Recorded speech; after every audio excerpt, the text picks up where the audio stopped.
Hey everyone, what's going on? Eli here from Duke Discounts Club. Today I'm bringing you a look at this bicycle cargo carrier. As you can see, it has these straps so you can carry it around while you're going places. Here is a look at it folded up. To unfold it,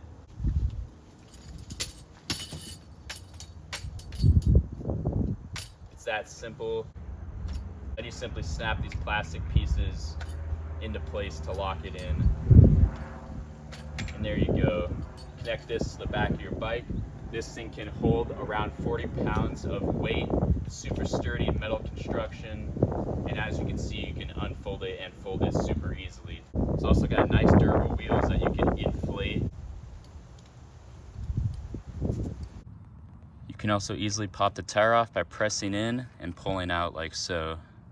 So here is my bike with the cargo carrier attached. As you can see, I have a box right here. You can really put whatever you want, groceries, all sorts of options. It allows you to easily transport things without needing a car if all you have is a bike.